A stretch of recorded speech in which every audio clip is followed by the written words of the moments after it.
అందరికీ శనార్థులు మంచిగున్నారులా నేను వచ్చేసిన ఇయాల సుతం సూపర్ వార్తలు పట్టుకొచ్చిన ఇంకెందుకు ఆలస్యం మొదలు పెద్ద వార్తలు చూద్దాం పారి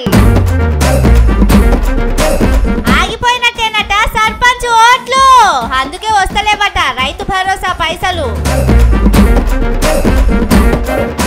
గాలిలో మేడలు కట్టిండ్రు కేంద్రం వాళ్ళు కాజీపేటల ప్రైవేట్ వాళ్ళకేనట కొలువులు మందు పైసలతోని ఎల్లదీస్తుండ్రు సర్కారోళ్ళు రాష్ట్రంలో ఇంకిన్ని తెరుస్తారట బార్లు రేవంతన్ సార్ అమ్ముతుండ్రు 400 ఎకరాలు హయాలు ఏం చెప్పిండ్రో మర్చిండ్రా సార్లు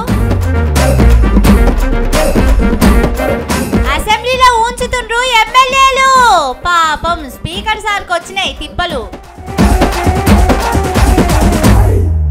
కోళ్ళను పట్టాలంటే ఇన్ని బియ్యమో జొన్నలో పోయాలి బర్లను గొర్రెలను పట్టాలంటే ఇంతంత పచ్చిగడ్డేయాలి చేపలను పట్టాలంటే ఎర్రను పెట్టి గాలం వేయాలి లేకపోతే వాళ్ళేయాలి మరి మనుషులను పట్టాలంటే రాజకీయంలో ఉన్నోళ్ళు ఏం చేస్తారు ఈ స్కీములు ఆ స్కీములు అని మాటలు చెప్తారు అవసరంగానే ఇతరుల కోసం వచ్చిన కోడిని గంప కింద గమ్మినట్టు చేస్తారు ఇప్పుడు మన రాష్ట్రంలో కూడా అదే అవుతున్నదట చూద్దాం పారి తలుగును చూపెట్టి బర్రెకు బేరం పెట్టినట్టే చేసిండ్రు పో సర్కారోళ్ళు ఈ ఏడాది సంధి రైతు భరోసా పైసలు జాడ లేకుండా పోయినాయి ఇగొస్తాయి అగొస్తాయి అని చూస్తే మార్చి లాస్ట్ వరకు అందరికి ఇస్తామని సీఎం సార్ చెప్పిండు దాదాపుగా మార్చి 31 తారీఖు లోపల 10,000 కోట్ల రూపాయలు పేద రైతుల ఖాతాలో నిధులు వేసి 10,000 కోట్ల రూపాయలు రైతులకు ఇచ్చే బాధ్యత ఈ రోజు కాంగ్రెస్ పార్టీ తీసుకుంటుంది అయాల రాత్రి సందే వేస్తామని చెప్పినా గాని వారం రోజుల దాకా మొదలు కాలే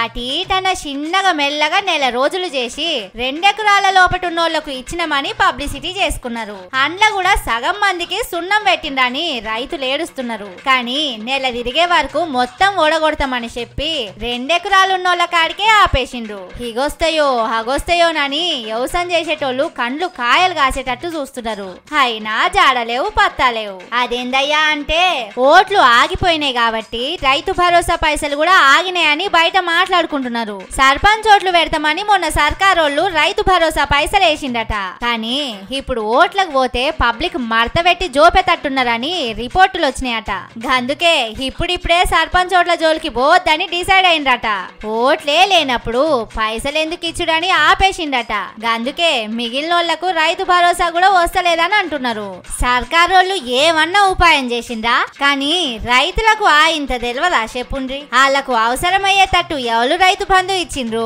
ఓట్ల కోసం ఎవరు ఆపుతున్నానే ముచ్చట వాళ్లకు బాగా ఎరికే ఎప్పుడు ఓట్లు వచ్చినా ఏడ సురుకు పెట్టాలనో ఆడ పెట్టడానికి తయారున్నారు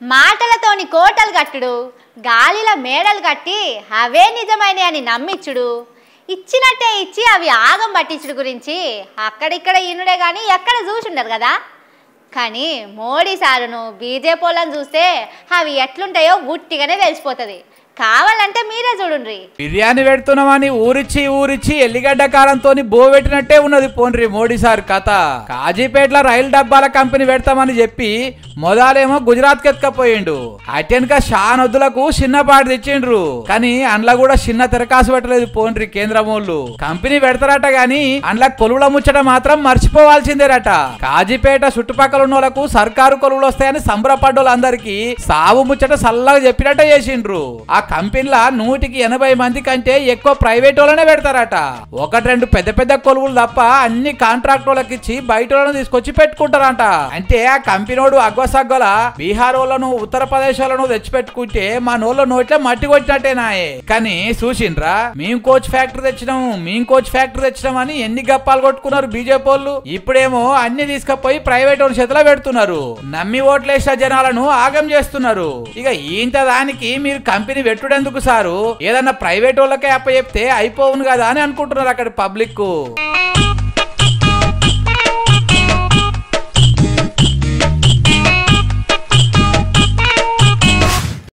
మద్యపానం ఆరోగ్యానికి హానికరం మందు తాగితే పానం ఖరాబ్ అవుతుంది సర్కారోళ్ళు తాగుమని చెప్తారు కానీ మీ పానం ఖరాబ్ అవుతున్నదని పట్టించుకుంటారా పట్టించుకోరు వాళ్ళ మనసంతా పైసల మీదనే ఉంటుంది.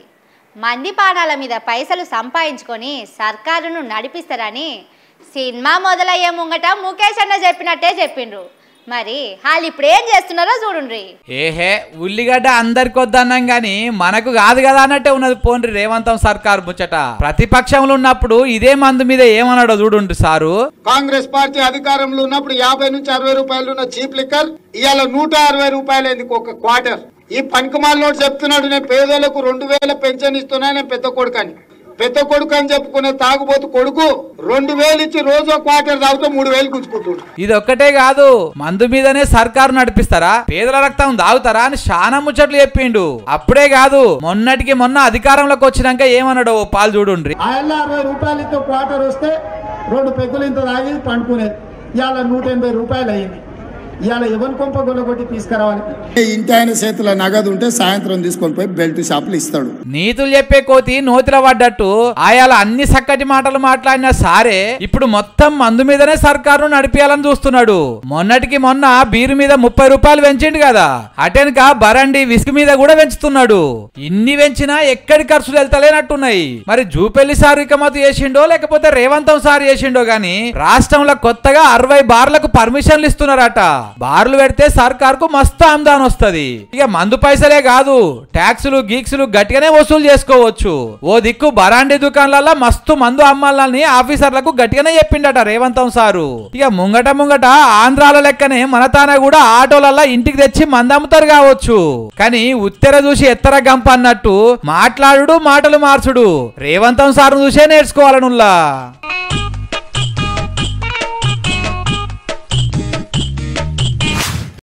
మనం చెడ్డ పని చేసినా అది మంచి పనే, పక్కోడు మంచి పని చేసినా అది చెడ్డ పనే. ఎడ్డమంటే తెడ్డమనాలే, తెడ్డమంటే ఎడ్డమనాలే. ఎటూ చేసి ఏదో ఒక చూసుకోవాలి, మాటలు అనాలి. మనం మాత్రం అదే తప్పు చేసుకుంటూ పోవాలి. రాజకీయం అంటే ఇదే. సరే, ఇప్పుడు ఈ ముచ్చట ఎందుకు చెప్తున్నానంటే ఇది పెద్దలు ఇచ్చిన ఆస్తి. మనం బ్రతకడానికి మన సోకులకు ఈ భూములు అమ్మొద్దు.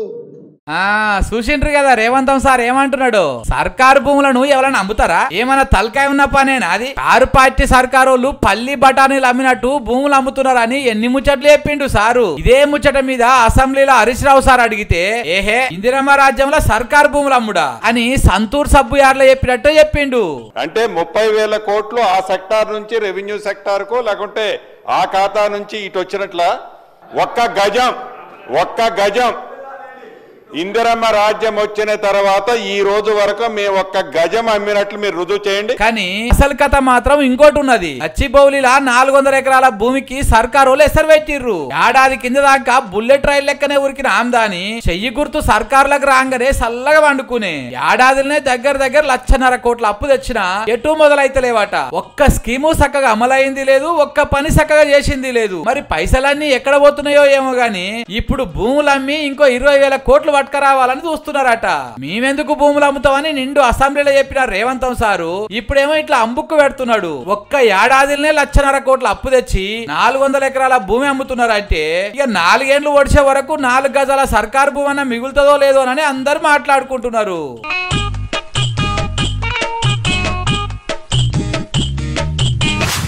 మొన్న బస్సులో ఇంటికి పోతున్నా, బ్యాగులో చాక్లెట్ ఉంటే తీసి తిన్నా. ఖాళీ కవర్ బ్యాగ్లో పెట్టుకోం కదా, తీసి రోడ్డు మీద పడేసిన. ఇంకో నాడు నీళ్ళ బాటిల్ కొనుక్కొని తాగి అట్లనే పడేసిన. నేనే కాదు, అందరు అట్లనే చేస్తున్నారు.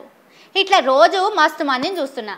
అయితే మన రాష్ట్రంలోనే కాదు, వేరే రాష్ట్రాల్లో కూడా ఇట్లనే ఉన్నదట. కానీ అక్కడ గమ్మతి కథ అయింది. అదేందో ఆడుచుకుందాం పారి.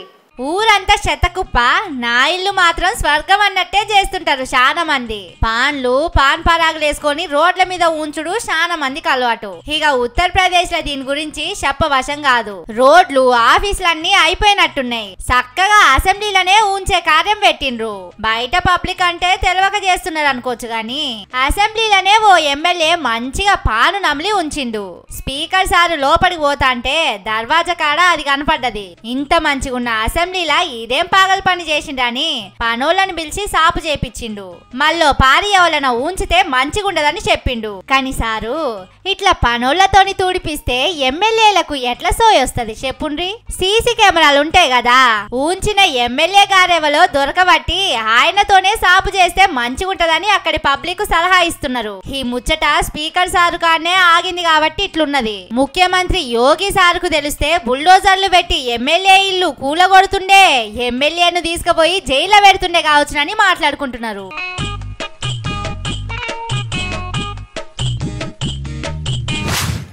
ఇవి ఐదు ముచ్చట్లు.